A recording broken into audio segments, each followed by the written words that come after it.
And moving on to the conflict in West Asia, all eyes are now on high-stakes diplomacy as Iran and the US edge closer to a possible breakthrough in their nuclear talks, even as regional and political pressures continue to mount.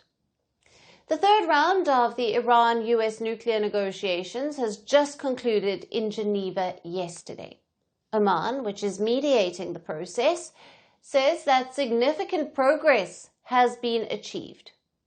The meeting took place in the presence of Oman's foreign minister and the head of the United Nations nuclear watchdog. Iran's foreign minister confirmed that meaningful advances were made. I can say that we made good progress after several hours of intensive negotiations. We have started serious discussions about elements of a deal, both in the fields of nuclear issues and the removal of sanctions. Now, the next phase of talks will shift to a technical level in Vienna on Monday, where experts, along with the International Atomic Energy Agency, will work on the details. Iran's foreign minister said that there was clear seriousness on both sides to find a negotiated solution. He added that both teams are preparing documents, holding consultations in their capitals, and laying the groundwork for the next crucial meeting. On the issue of sanctions relief, we clearly presented our demands, what we expect, and what needs to be achieved. Regarding the U.S. unilateral sanctions, their various dimensions, as well as the discussions in the UN Security Council, the differences of opinion concerning these sanctions and what should happen were clearly stated from our side. It was decided that in the next session, we will go into this discussion in more detail. The diplomatic moment comes against a backdrop of extreme pressure. President Trump has repeatedly warned that military strikes are an option if talks fail. In fact, US Vice President J.D. Vance said Washington has seen evidence that Iran is trying to rebuild its nuclear program. But the principle is very simple. Iran cannot have a nuclear weapon. If they try to rebuild a nuclear weapon, that causes problems for us. And in fact, we've seen evidence that they have tried to do exactly that. So the president sending those negotiators to try to address that problem, as the president has said repeatedly, he wants to address that problem diplomatically, but of course the president has other options as well. Reports claim that the US has also deployed stealth fighter jets directly to Israel for potential combat missions.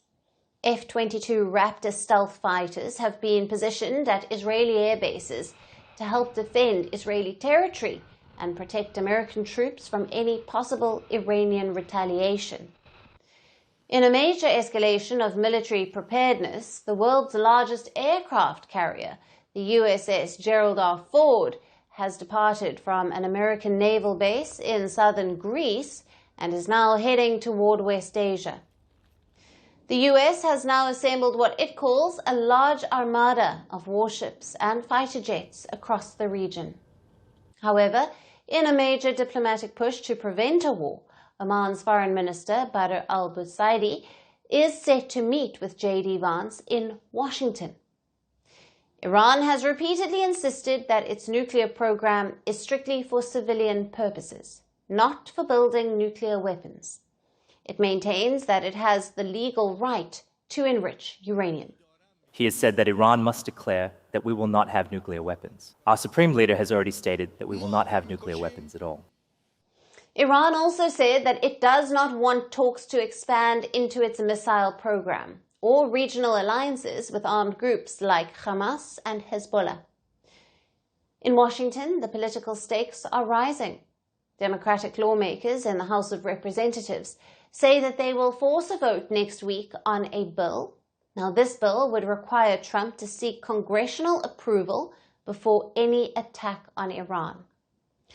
The world is watching a race between diplomacy and escalation. On one side, rigorous negotiations, technical talks, and back-channel diplomacy. And on the other, massive military deployments, stealth fighters, aircraft carriers, and sharp political warnings. The Narayan Hiti Palace was lit for dinner. The royal family gathered. Laughter echoed through marble halls. But soon, it all changed.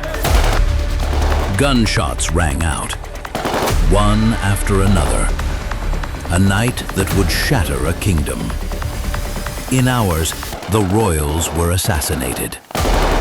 Not in a war or a coup, but in a massacre inside the palace walls. Catch the full story on The Assassination, Saturday at these times.